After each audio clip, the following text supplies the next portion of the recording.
കേരളത്തിലെ മഹാഭൂരിപക്ഷവും B J പിക്ക് എതിരായിരുന്നു. 2024 കേരളത്തിലെ 20 സീറ്റുകളിലും ബി ജെ പി 3-ാം സ്ഥാനത്തായിരിക്കും. ഇവിടെ വന്നിട്ടുള്ളൊരു മാറ്റം കോൺഗ്രസിനെ യു ഡി എഫിനെ വിശ്വസിക്കാൻ പറ്റില്ല എന്നുള്ളതാണ്. ബി ജെ പി വിരുദ്ധ പോരാട്ടത്തിൽ കോൺഗ്രസിനെയും യു ഡി എഫിനെയും വിശ്വസിക്കാനാകില്ല, യു ഡി എഫിനെ വിശ്വസിക്കാനാകില്ല. ഇതിൻ്റെ ഭാഗമായി കേരളത്തിൻ്റെ ബി ജെ പി വിരുദ്ധ മനസ്സ് ഇടതുപക്ഷത്തോടൊപ്പം നിൽക്കും എന്നുള്ളതാണ് ഈ തെരഞ്ഞെടുപ്പിൽ കാണാൻ വേണ്ടി സാധിക്കുന്ന പ്രത്യേകത.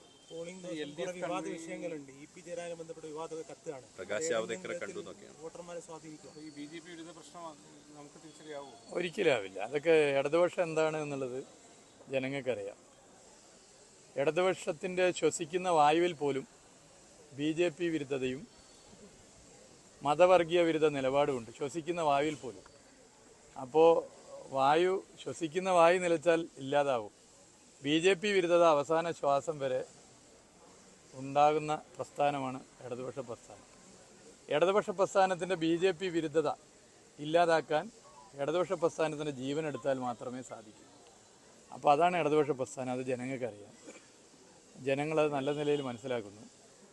ഇവിടെ RSSൻ്റെ തലവന്മാരുടെ ഫോട്ടോയിൽ കുനിഞ്ഞു നിന്ന് എല്ലാ നിലയിലും പ്രണാമം അർപ്പിച്ചവരാണ് ഇപ്പോൾ ഇത്തരം വർത്തമാനമൊക്കെ പറയുന്നത് എന്നുള്ളത് നാടിനറിയാം. നാട് ശരിക്കും ഇത് മനസ്സിലാക്കുന്നു. ബി ജെ പിക്ക് കേരളത്തിൽ കടന്നു കയറാൻ സാധിക്കാത്തത് ഇടതുപക്ഷത്തിൻ്റെ സാന്നിധ്യമാണ്. ഇടതുപക്ഷത്തിൻ്റെ ശക്തമായ ബി ജെ പി വിരുദ്ധ ആശയപ്രചരണമാണ്. ഇടതുപക്ഷത്തിൻ്റെ സാന്നിധ്യത്തിന് പോറലേൽപ്പിക്കുക എന്നുള്ളത് കേരളത്തിൽ ബി ജെ പിക്ക് എൻട്രി അല്ലെങ്കിൽ കേരളത്തിൽ ബി ജെ പി വളരാൻ ഉള്ള സൗകര്യം ഒരുക്കുക എന്നുള്ളതാണ്. ഇത് ജനങ്ങൾ തിരിച്ചറിയുന്നു. മതനിരപേക്ഷ കേരളം കണ്ണിലെ കൃഷ്ണമണി പോലെ ഇടതുപക്ഷത്തെ കാത്തു സംരക്ഷിച്ചു. അത് മതവർഗീയതക്കെതിരെയുള്ള ഒരു നിലപാട് കൂടിയാണ്. പക്ഷേ ഇത്തരം കൂടിക്കാഴ്ച ഒഴിവാക്കപ്പെടേണ്ടതായിരുന്നു. അല്ല, അതൊക്കെ ബന്ധപ്പെട്ട ആളുകൾ തന്നെ പറഞ്ഞിട്ടുണ്ട്. ഞാനതിൻ്റെ മറ്റ് വശങ്ങളിലേക്കൊന്നും പോകുന്നില്ല. ഇടതുപക്ഷം എന്ന് പറഞ്ഞാൽ മതവർഗീയതക്കെതിരെയുള്ള പോരാട്ടത്തിൻ്റെ ഗ്യാരണ്ടി കാർഡാണ്. അത് എല്ലാവർക്കും അറിയുന്ന കാര്യം. അല്ലാതെ ഗൂഢാലോചന എല്ലാ സമയത്തും നടക്കാറുണ്ടല്ലോ. എല്ലാ സമയത്തും എല്ലാ നിലയിലും ഗൂഢാലോചന നടക്കാറുണ്ട്, കുപ്രചരണങ്ങൾ നടക്കാറുണ്ട്, എല്ലാ നിലയിലുള്ള ഇത്തരം നീക്കങ്ങൾ നടക്കാറുണ്ട്. നമ്മൾ ഓരോരുത്തരും ഇതൊക്കെ വളരെ ജാഗ്രതയോടുകൂടി കണ്ട് ഇടപെടുക എന്നുള്ളത് തന്നെയാണ് ഇതിൽ പ്രധാനം.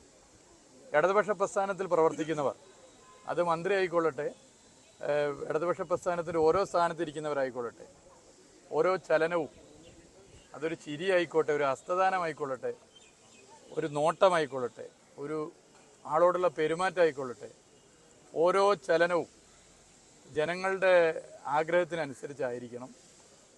ഇടതുപക്ഷ പ്രസ്ഥാനത്തിൽ പ്രവർത്തിക്കുന്നവർ എങ്ങനെയാണ് അത്തരം കാര്യങ്ങൾ നിലപാട് സ്വീകരിക്കേണ്ടത് എന്നുള്ളത് എല്ലാ നിലയിലും ഓർത്തുകൊണ്ടാണ് ഞങ്ങളൊക്കെ ഇടപെടുന്നതും പ്രവർത്തിക്കുന്നത്.